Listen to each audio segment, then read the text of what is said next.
everyone, it's Jessica. Thank you for watching with me today. Today I'm working on a one-page scrapbooking layout for this 4x4 photo, and I thought it would be fun to use these new papers that I just picked up at Joann's the other day. They are from the Vicki Boutin collection called Where to Next. Now, I did not need to add any new papers to my crafty stash, but I was at the store and I couldn't stop myself. And not only did I get those papers, but I also got the coordinating stickers and ephemera pack. So I'm really excited to play with these today. And I did have this picture sitting in my stash of things to scrapbook, and I thought that the colors worked out perfectly. So my thought was that I would create a layout with a bunch of circles cut out of a couple of these different papers. I'm probably not going to cut into all of them, but a lot of them, because again, I think that the colors work really well with what I have going on in my photo. Now, before I started filming here, I was like, let me just lay these circles out and make sure I like the way the direction this is going. And I did, and then I was worried that if I moved the circles, I wouldn't get them back again. So I apologize you missed that part of the process, but I'm just going to add a couple more circles in here. I want it to look really fun and whimsical. And as I'm choosing my circles to put down, I'm paying attention to visual triangles. Do I have 3 of each of the different patterns? And am I mixing up the size of circle for each of the pattern paper? And really, I'm just kind of plopping them down and making sure of those 3 things. And otherwise, I just want it to feel really kind of random. So I like that one there kind of coming off the side of the page. And now, like I said, I don't want to move anything because I'm scared I won't get it back again just so. But I'm looking at this thinking, I think I want to do something additional to the circles. Do I want to stitch them? Do I want to edge distress them? I know I want to add some splatters to the page, but I think I needed something else. And so after thinking about it for a second, I decide to go for edge distressing. So I'm going to reach for my edge distressing tool here and just kind of test it out on this first circle. I have to say that I definitely made this a little bit harder on myself than it probably needed to be because I think stitching would have been faster, honestly. It was hard to run my edge distressing tool around a circle. I don't know, it's a lot easier when it's a straight edge paper, but I do take a little bit of time off camera to do that to all of the circles, and then I usually take my finger and just kind of push against it to reveal that white core and really kind of rough up that edge. And then I go ahead and glue the circle immediately right back down to the spot where it came from. That way I don't mess up my design at all. So you can see I'll get that first one done here on camera, and then I'll take care of the rest of them off camera. Now this last circle, because I do want it to come over my photo, I'm going to pop it up with a little bit of thin 3D foam tape. So I'm going to put 2 little pieces of foam tape on it, but I'm only going to pull that adhesive backing off of one. That way I can keep the circle stuck down to the page, but I can still manipulate my photo underneath of it until I am ready to actually glue it down. So you can see I'm carefully doing that here.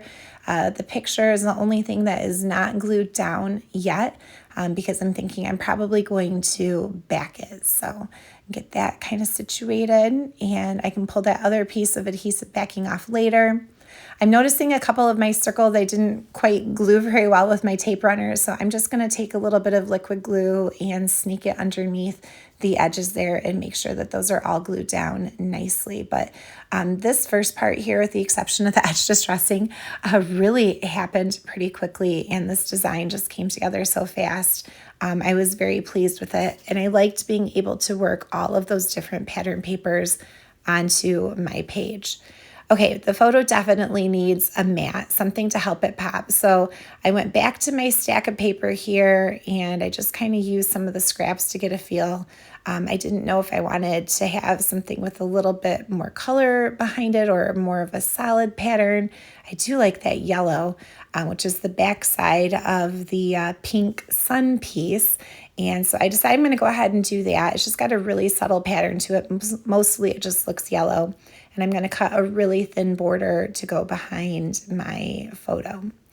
So I thought that this picture would be fun to scrapbook now too, because my kids are on their last week of school, and this is from a few years ago where they were getting ready to start summer break also.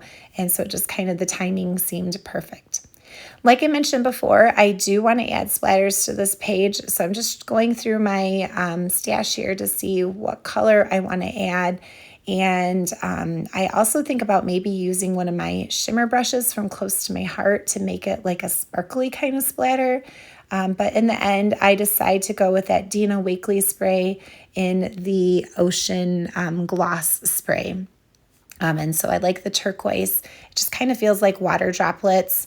And like I said, I felt like the whole layout just kind of felt like, bubbles and, sunshine and fun things like that you associate with summer. So I like the glass spray because it does dry pretty quickly, but I will set that aside just for a quick second to make sure that it is completely dry before I go ahead and attach my photo down to the page. All right, at this point, I'm gonna glue this down.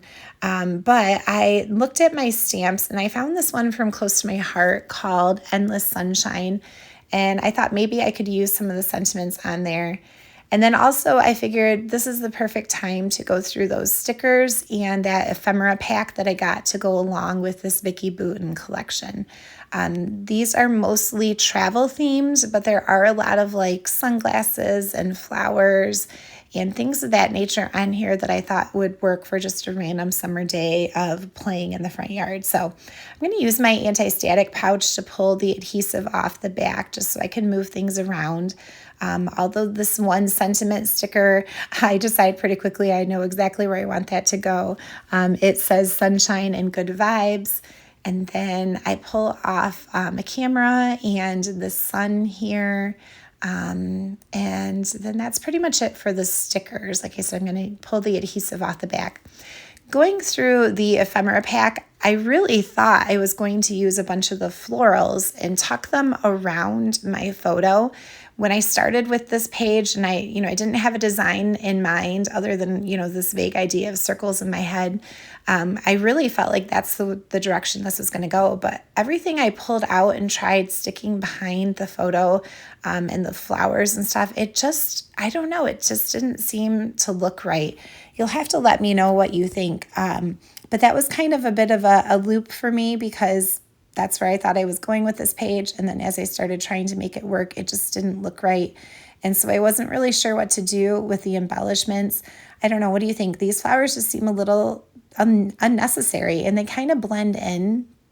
I don't know. I do like the camera, but it's almost like the flowers are distracting from the circles.